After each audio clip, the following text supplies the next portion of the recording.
ഇന്ന് ഇന്ത്യയിലെ ക്രിക്കറ്റ് പ്രേമികൾക്ക് സന്തോഷിക്കാൻ ഉള്ള ഒരവസരമാണ് ഈ കാലഘട്ടം. ന്യൂസിലൻഡിന് എതിരായിട്ടുള്ള പരമ്പരയിൽ 4-1 ജയിച്ചു. 2020 പരമ്പരയിൽ 4-1 അവരെ ദയനീയമായി പരാജയപ്പെടുത്തി ഇന്ത്യ കപ്പടിച്ചു. അതുപോലെ തന്നെ അണ്ടർ 19 മത്സരത്തിൽ പാകിസ്ഥാനെ തോൽപ്പിച്ച് 58 റൺസിന് ബിഡുവായ ഒന്ന് ശ്രദ്ധിച്ചത് 58 റൺസിന് പാകിസ്ഥാനെ തോൽപ്പിക്കാനും ഇന്ത്യ കഴിഞ്ഞു. അപ്പോൾ ഈ വിജയത്തിനിടയ്ക്കും ആശങ്ക ഉണർത്തുന്നത് സ്പോർട്സ് എല്ലാ കാലത്തും മനുഷ്യർ തമ്മിലുള്ള മത്സരമാണ് രാജ്യങ്ങൾ തമ്മിലുള്ള മത്സരത്തേക്കാൾ കൂടുതൽ. കാരണം ഒരേ രാജ്യത്ത് തന്നെ പല ടീമുകളെ പല കളിക്കാർ പല രാജ്യത്ത് പോയി കളിക്കുന്നുണ്ട്. അത്രയ്ക്ക് മാത്രം ഇൻ്റർനാഷണൽ ചെയ്യപ്പെട്ട ഒരു കോസ്മോപൊളിറ്റൻ കൾച്ചർ സ്പോർട്സിനുണ്ട്. പക്ഷേ അടുത്ത കാലത്ത് പ്രത്യേകിച്ചും ഇന്ത്യ പാകിസ്ഥാൻ മത്സരങ്ങളിൽ ഇത് നഷ്ടപ്പെടുകയാണ്.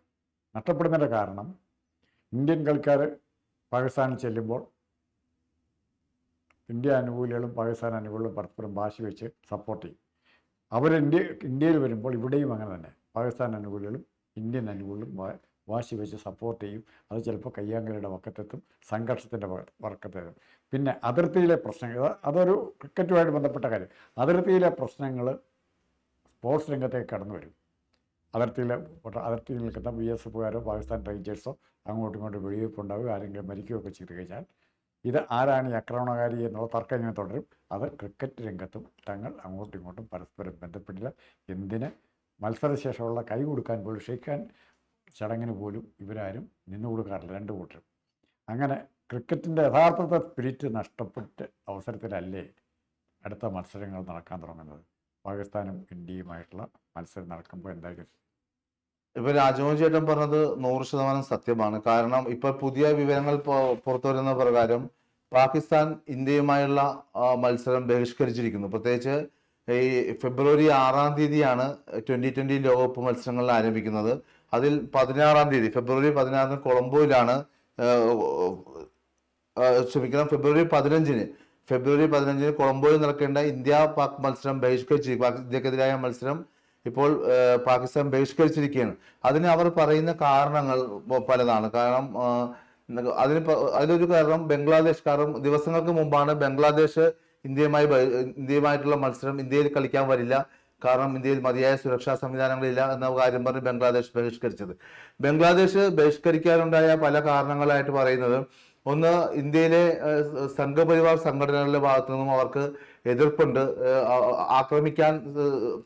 ആക്രമിക്കാനുള്ള സാധ്യത ഉണ്ടെന്നാണ് ബംഗ്ലാദേശ് ക്രിക്കറ്റ് ബോർഡും അതുപോലെ അവിടുത്തെ കളിക്കാരുടെ ഭാഗത്തു നിന്നുള്ള പ്രതികരണങ്ങളിൽ നിന്നും മനസ്സിലാക്കാൻ കഴിയും. കാരണം നമുക്കറിയാമല്ലോ, കഴിഞ്ഞ കുറച്ച് മാസങ്ങളായി ബംഗ്ലാദേശിൽ ആഭ്യന്തര കലാപങ്ങളും അക്രമങ്ങളും രൂക്ഷമായിരിക്കുകയും പ്രത്യേകിച്ച് അവിടുത്തെ ന്യൂനപക്ഷമായ ഹിന്ദു സമുദായത്തിലെ മനുഷ്യർക്കെതിരെ വ്യാപകമായ രീതിയിൽ അക്രമ സംഭവങ്ങളും മറ്റും അരങ്ങേറുന്നുണ്ട്. അതിൽ അവിടുത്തെ മാധ്യമങ്ങളും ഇന്ത്യയിലെ മാധ്യമങ്ങളും രാജ്യാന്തര മാധ്യമങ്ങളും വളരെ പ്രാധാന്യത്തോടുകൂടി റിപ്പോർട്ട് ചെയ്യുന്നുമുണ്ട്. അത് മാത്രമല്ല, ബംഗ്ലാദേശിന്റെ മികച്ച പേസ് ബോളറാണ് മുസ്തഫിസുർ റഹ്മാനെ 18 കോടി രൂപക്കാണ് കൊൽക്കത്ത നൈറ്റ് റൈഡേഴ്സ് ഏറ്റവും കൂടിയ വിലകളിലൊന്നത്. അതായത് ഈ IPL അതിൽ കൂടുതൽ വാങ്ങുന്നുണ്ട്.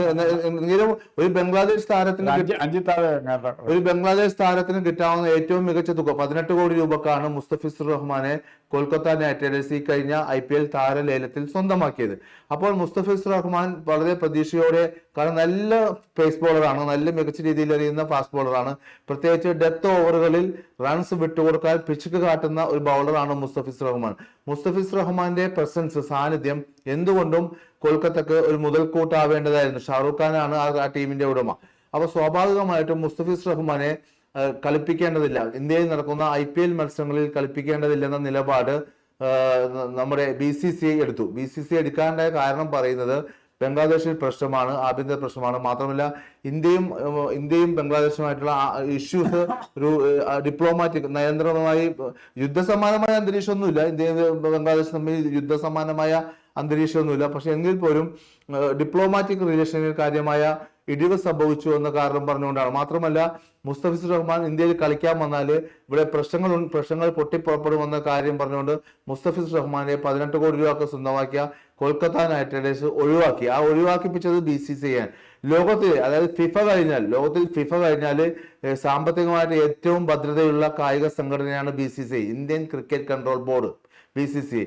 അപ്പോൾ BCCIയുടെ ഈ തീരുമാനത്തിനെതിരെ വ്യാപകമായ രൂക്ഷ പ്രതികരണമാണ് ബംഗ്ലാദേശ് ക്രിക്കറ്റ് ബോർഡിന്റെ ഭാഗത്തുനിന്ന് ഉണ്ടായത്. കാരണം അവരുടെ ഒരു പേസ് ബോളറാണ്. മാത്രമല്ല മുസ്തഫിസുർ റഹ്മാൻ കളിക്കാൻ വന്നാൽ തന്നെ ഒരു ഏപ്രിൽ 20 ശേഷം അദ്ദേഹം തിരിച്ചു പോകും ബംഗ്ലാദേശ്. കാരണം ന്യൂസിലൻഡിനെതിരെയോ സൗത്ത് ആഫ്രിക്കക്കെതിരെയോ മത്സരങ്ങൾ നടക്കേണ്ടതിനാൽ അദ്ദേഹത്തിന് തിരിച്ചു പോകേണ്ടതുണ്ട്.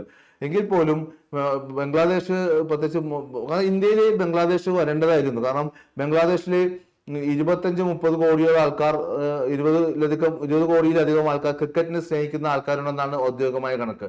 അത് ബംഗ്ലാദേശ് ക്രിക്കറ്റ് ബോർഡിന്റെ തലവൻ തന്നെ പറഞ്ഞതാണ് 20 കോടിയിലധികം ആൾക്കാർ ക്രിക്കറ്റ് പ്രേമികളായ ആൾക്കാർ ബംഗ്ലാദേശിലുണ്ടെന്നാണ് ഔദ്യോഗിക കണക്ക്. സ്വാഭാവികമായിട്ടും ഇപ്പൊ നിലവിൽ പറയുകയാണെങ്കിൽ അഫ്ഗാനിസ്ഥാൻ, ശ്രീലങ്ക, പാകിസ്ഥാൻ എന്നീ രാജ്യങ്ങളെക്കാൾ ഏറ്റവും നല്ല ശക്തമായ ടീമുകളിൽ ഒന്നാണ് ബംഗ്ലാദേശ്. നല്ല ബൗളിംഗ് മാത്രമല്ല, നല്ല ബാറ്റ്സ്മാൻമാരും അവർക്കുണ്ട്. ഓപ്പണിംഗ് ബാറ്റ്സ്മാൻമാരും മിഡിൽ ഓർഡറിലൊക്കെ നല്ല കളിക്കാൻ ശേഷിയുള്ള നല്ല കളിക്കാരുള്ള ടീമാണ് ബംഗ്ലാദേശ്. ബംഗ്ലാദേശിന്റെ ഈ തീരുമാനത്തിന് പിന്നാലെയാണ് ഇപ്പൊ പാകിസ്ഥാനും ഇപ്പോൾ ഇന്ത്യയുമായിട്ടുള്ള മത്സരം. പാകിസ്ഥാന്റേതൊരു ഒരു വിലപേശലാണോ എന്ന് പോലും സംശയമുണ്ട്. കാരണം ഇന്ത്യ പാക് മത്സരങ്ങൾ എല്ലാ കാലത്തും ആവേശം നിറച്ചിട്ടുണ്ട്. എല്ലാ കാലത്തും കാലങ്ങളായി സ്റ്റേഡിയം നിറഞ്ഞ മാത്രമല്ല, ടെലിവിഷൻ സ്ക്രീനിലും കോടിക്കണക്കിന് പേരാണ് ഇന്ത്യ പാക് മത്സരം കാണാനായിട്ട് ടെലിവിഷൻ സ്ക്രീനിലേക്ക് എത്തുന്നത്. കാരണം പലപ്പോഴും ടിക്കറ്റുകൾ 1-2 ദിവസങ്ങൾക്ക് തന്നെ ചൂടപ്പം പോലെ വിറ്റ് പോകുന്ന സ്ഥിതിയാണ്. കാരണം ഞാൻ ഒരു ഇന്ത്യ പാക് മത്സരം ഈ നമ്മുടെ കൊച്ചി ജവഹർലാൽ നെഹ്റു സ്റ്റേഡിയത്തിൽ കണ്ട ഒരാളാണ് ഞാൻ. കാരണം ആ സ്റ്റേഡിയത്തിൽ ടിക്കറ്റ് കിട്ടാൻ വേണ്ടി എത്ര ബുദ്ധിമുട്ടിയാണെന്നറിയാം ഞാനൊക്കെ കളി. കാരണം കൊച്ചി സ്റ്റേഡിയത്തിൽ 80,000-ഓളം പേർക്ക് സീറ്റിംഗ് കപ്പാസിറ്റി ഉണ്ട്. അതിൽ 70,000-ഓളം പേരെ കയറ്റിയുള്ളൂ. കാരണം അതിലും ഫുള്ള് സീറ്റ് കപ്പാസിറ്റിയുള്ള സ്റ്റേഡിയം, കുറച്ച് സ്റ്റേഡിയങ്ങൾ കുറെ കസേരകൾ ഒഴിച്ചിട്ടു. എങ്കിൽ പോലും നമുക്ക് ആ വിഷയത്തിലേക്ക് വരാം. ഈ പാകിസ്ഥാന്റെ ഇപ്പോഴത്തെ നിലപാട് തീർച്ചയായിട്ടും പാകിസ്ഥാൻ തന്നെ കൂനിന്മേൽ കുരുവായി മാറാനാണ് സാധ്യത. ഇതിൽ പറയാനുള്ള കാരണം ബംഗ്ലാദേശിന് പിന്തുണ പ്രഖ്യാപിച്ചുകൊണ്ട് ലോകകപ്പിൽ ഇന്ത്യക്കെതിരെ ഫെബ്രുവരി 15 നടക്കേണ്ട മത്സരം ബഹിഷ്കരിക്കുമെന്നാണ് പാകിസ്ഥാൻ സർക്കാർ അതായത് പഴയ ട്വിറ്ററിൽ പ്രഖ്യാപിച്ചത്. പാക് സർക്കാരിന്റെ നയങ്ങളെ ബഹുമാനിക്കുന്നുണ്ടെന്നും എന്നാൽ തീരുമാനത്തിൽ നിന്ന് പാകിസ്ഥാൻ ക്രിക്കറ്റ് ബോർഡ് പിന്നോട്ട് പോകണമെന്നും രാജ്യാന്തര ക്രിക്കറ്റ് കൗൺസിൽ ആവശ്യപ്പെട്ടു. ലോകകപ്പ് മത്സരത്തിൽ പങ്കെടുക്കരുതെന്ന് പാകിസ്ഥാൻ ടീമിന് അവരുടെ സർക്കാർ നിർദ്ദേശം നൽകിയത് ശ്രദ്ധയിൽപ്പെട്ടിട്ടുണ്ട്. പാകിസ്ഥാൻ ക്രിക്കറ്റ് ബോർഡ് ഇക്കാര്യം ഔദ്യോഗികമായി അറിയിച്ചിട്ടില്ല. പക്ഷേ ഇത്തരം നിലപാടുകൾ ലോകകപ്പ് പോലെയുള്ള ടൂർണമെന്റുകളുടെ അടിസ്ഥാന തത്വങ്ങളുമായി യോജിക്കുന്നതല്ല. പാകിസ്ഥാനും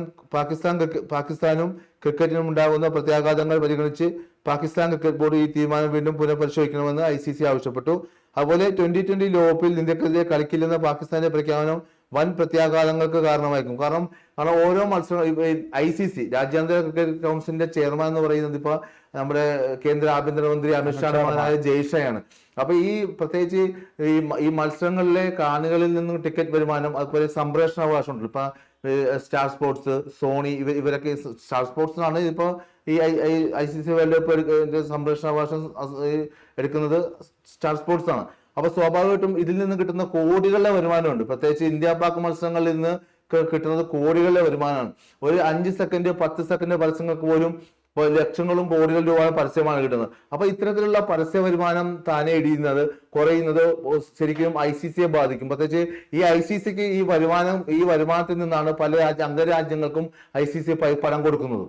പാകിസ്ഥാൻ ഉൾപ്പെടെയുള്ള, ബംഗ്ലാദേശ് ഉൾപ്പെടെയുള്ള, ശ്രീലങ്ക ഉൾപ്പെടെയുള്ള, ഓസ്ട്രേലിയ ഉൾപ്പെടെയുള്ള, അല്ലെങ്കിൽ ഇംഗ്ലണ്ട് ഉൾപ്പെടെയുള്ള, ന്യൂസിലാൻഡ് ഉൾപ്പെടെയുള്ള പല രാജ്യങ്ങൾക്കും ഓരോ തവണയും വിഹിതം കൊടുക്കുന്നുണ്ട് ICC.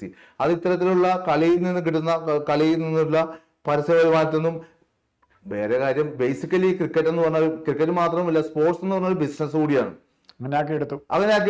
സ്പോർട്സ് എന്ന് പറയുന്നത് ഒരു ബിസിനസ് കൂടിയാണ്. അപ്പൊ ഈ ലോകത്തെ ഏറ്റവും അധികം കാണികളും പരസ്യ വരുമാനവും ടെലിവിഷൻ പ്രേക്ഷകരുമുള്ള ക്രിക്കറ്റ് പോരാട്ടമാണ് ഇന്ത്യ പാകിസ്ഥാൻ മത്സരം. ഈ മത്സരം റദ്ദാക്കപ്പെട്ടാൽ ICCക്ക് വലിയ സാമ്പത്തിക നഷ്ടം സംഭവിക്കും. അതുപോലെ പാകിസ്ഥാൻ ഉൾപ്പെടെയുള്ള ICC അംഗരാജ്യങ്ങൾക്ക് നൽകുന്ന, ഞാൻ നേരത്തെ പറഞ്ഞ കാര്യമാണ്, സഹായധനം ഇതുൾപ്പെടെയുള്ള മത്സരങ്ങളുടെ വരുമാനത്തിന്റെ വിഹിതമാണ്.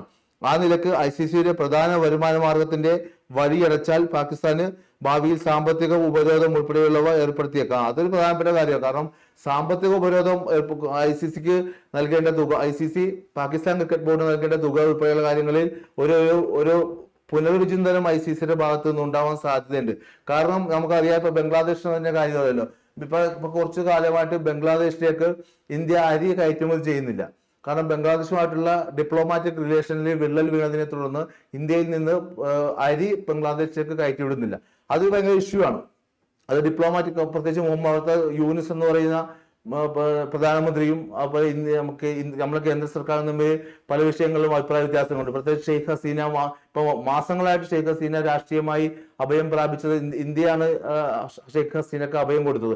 അതിൽ ബംഗ്ലാദേശ് സർക്കാരിന് കടുത്ത അതൃപ്തിയുണ്ട്. അതുപോലെ അവാമി ലീഗ്, അതുപോലെ ജമാഅത്ത് ഇസ്ലാമി പോലുള്ള പല സംഘടനകൾക്കും ഷെയ്ഖ് ഹസീനയോട് കടുത്ത പക. ഷെയ്ഖ് ഹസീനയെ മാസങ്ങൾക്ക് മുമ്പാണ് തൂക്കിലേറ്റാൻ അവിടുത്തെ കോടതി വിധിച്ചത്. പക്ഷെ ബംഗ്ലാദേശ് സർക്കാരിന്റെ വെല്ലുവിളി മറികടന്ന് ഇവിടുത്തെ മോഡി സർക്കാർ ഹസീനക്ക് ഒരു രാഷ്ട്രീയമായ അഭയം കൊടുത്തതിൽ അവിടെ സർക്കാരിന് എതിർപ്പുണ്ട്. അപ്പൊ ഇത് ബംഗ്ലാദേശിന്റെ തീരുമാനത്തെ പിന്തുണച്ചുകൊണ്ടാണ് ബംഗ്ലാദേശ് ഇന്ത്യയിൽ കളിക്കില്ലെന്ന് പ്രഖ്യാപിച്ചുകൊണ്ട്. അതിന് ഏറ്റവും വലിയ കൗതുകരമായ കാര്യം, ഈ ബംഗ്ലാദേശിന്റെ മത്സരങ്ങളിൽ ഈ 2020 ലോകകപ്പിലെ മത്സരങ്ങൾ ഇന്ത്യയിൽ നടക്കുന്നുണ്ട്. പക്ഷെ പാകിസ്ഥാന്റെ മത്സരങ്ങൾ ഇന്ത്യയിലല്ല, സംയുക്ത വേദി എന്ന രീതിയിൽ ഇവിടെ ശ്രീലങ്കയിലെ കൊളംബോയിലാണ് നടക്കുന്നത്. അപ്പൊ കൊളംബോയിൽ കളിക്കുന്ന പാകിസ്ഥാൻ അത്ര ബേജാറാവേണ്ട ആവശ്യമില്ല. കൊളംബോ സിമ്പിൾ അല്ലേ. ഈ കഴിഞ്ഞ ICC ചാമ്പ്യൻസ് ട്രോഫി ഇന്ത്യ 3 കളികൾ പാകിസ്ഥാനോട് കളിച്ചു. ദുബായ് കളിച്ചു. നിഷ്പക്ഷ വേദി എന്ന രീതിയിൽ ദുബായിലാണ് കളിച്ചത്. ആ 3 മത്സരത്തിലും പാകിസ്ഥാൻ ദയനീയമായിട്ട് ഇന്ത്യയോട് തോറ്റു. അപ്പൊ അതുകൊണ്ട് തന്നെ പാകിസ്ഥാന് വേണമെങ്കിൽ കളിക്കാം, കൊളംബോയിൽ കളിക്കുന്നതിൽ തെറ്റില്ല. അത് മാത്രമല്ല, നമുക്കറിയാം ICC ചാമ്പ്യൻസ് ട്രോഫിയിൽ സൽമാൻ ആഗ എന്ന് പറയുന്ന പാകിസ്ഥാന്റെ ക്യാപ്റ്റന് ഹസ്തദാനം പോലും കൊടുക്കാൻ ഇന്ത്യൻ ക്യാപ്റ്റൻ സൂര്യകുമാർ യാദവ് തയ്യാറായില്ല. എന്തായാലും ഇത് വരും ദിവസങ്ങളിൽ പാകിസ്ഥാൻ ക്രിക്കറ്റ് ബോർഡിന് വൻ തിരിച്ചടിയുണ്ടാവും. സാമ്പത്തിക ഉപരോധം ഉൾപ്പെടെയുള്ള പല കാര്യങ്ങളും ICC ഏർപ്പെടുത്താൻ സാധ്യതയുണ്ട്. പ്രത്യേകിച്ച് അമിത്ഷായുടെ മകനായ ജയ്ഷായാണ് ICCയുടെ തലവൻ. ICC എന്ന് പറഞ്ഞാൽ BCCI തന്നെയാണ്. BCCIയുടെ ഒരു പതിപ്പ് തന്നെയാണ്. ICC എന്ന് പറഞ്ഞാൽ ഇന്ത്യൻ നാഷണൽ ക്രിക്കറ്റ് കൗൺസിലാണ്. പക്ഷെ കാര്യങ്ങൾ നീങ്ങിയിരിക്കുന്നത് BCCI ഒക്കെ തന്നെയാണ്. പക്ഷെ എന്തുകൊണ്ടും പാകിസ്ഥാൻ ഇത് തിരിച്ചടിയായിട്ട് മാറാനാണ് സാധ്യത. വരും ദിവസങ്ങളിൽ പാകിസ്ഥാന്റെ ഭാഗത്തു നിന്നും അതുപോലെ ഇന്ത്യയുടെ ICCയുടെ ഭാഗത്തു നിന്നും രൂക്ഷമായ പ്രതികരണങ്ങൾ ഉണ്ടാവാൻ തന്നെയാണ് സാധ്യത. പാകിസ്ഥാൻ ഈ തീരുമാനത്തിൽ നിന്നും പിന്മാറണമെന്നാണ് വ്യക്തിപരമായിട്ട് എനിക്ക് പറയാനുള്ളത്. കാരണം ഒരു ഇന്ത്യ പാകിസ്ഥാൻ പോരാട്ടം ഫെബ്രുവരി 15 മനോഹരമായ ഇന്ത്യ പാകിസ്ഥാൻ പോരാട്ടം കാണണമെന്ന് അതിയായ ആഗ്രഹമുള്ള ഒരു ക്രിക്കറ്റ് പ്രേമി എന്ന നിലക്ക് ഞാൻ പറയുകയാണ്, പാകിസ്ഥാൻ ഈ തീരുമാനത്തിൽ നിന്നും പിന്മാറണം. പ്രത്യേകിച്ച് ICCയുടെ ഭാഗത്തു നിന്ന് കടുത്ത എതിർപ്പും രൂക്ഷമായ പ്രതികരണങ്ങളും വരാനാണ് സാധ്യത. ഒരു കാര്യങ്ങൾ പറഞ്ഞ് അവസാനിപ്പിക്കാം. അതായത് ലോകത്തിലെ ഏറ്റവും വലിയ ക്രിക്കറ്റ് ശക്തി ആയിരുന്ന, ഇപ്പോഴും അങ്ങനെ ആകേണ്ടിയിരുന്ന ഏതാനും രാജ്യങ്ങളിൽ ഒന്നായിരുന്നു സൗത്ത് ആഫ്രിക്ക. സൗത്ത് ആഫ്രിക്ക വർഷങ്ങളോളം നീണ്ടിരുന്ന ഈ ഒറ്റപ്പെടൽ അനുഭവിച്ചു.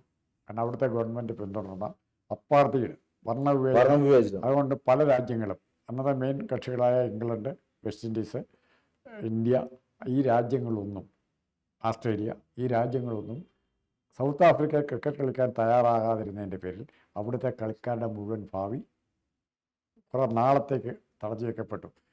ഒരുപക്ഷെ ലോകത്തിലെ ഏറ്റവും വലിയ ബോട്ട്മാനേക്കാളും ക്ലൈവ് വിവിയൻ റിച്ചാർഡ്സിനേക്കാളും ഒക്കെ അറിയപ്പെടേണ്ടിയിരുന്ന ഒരു ക്രിക്കറ്റ് കളിക്കാരൻ സൗത്ത് ആഫ്രിക്കയിൽ ഉണ്ടായിരുന്നു. അദ്ദേഹത്തിൻ്റെ ആത്മകഥയിൽ തുടർന്നുള്ള എഴുത്തുകളിലും പറഞ്ഞിട്ട് വേദനയോടെ എഴുതിയിരിക്കുന്നത് ബാരി റിച്ചാർഡ്സ് ആയിരുന്നു യഥാർത്ഥത്തിൽ അന്ന് ആ കാലഘട്ടത്തിലെ നമ്പർ 1 ബാറ്റ്സ്മാൻ.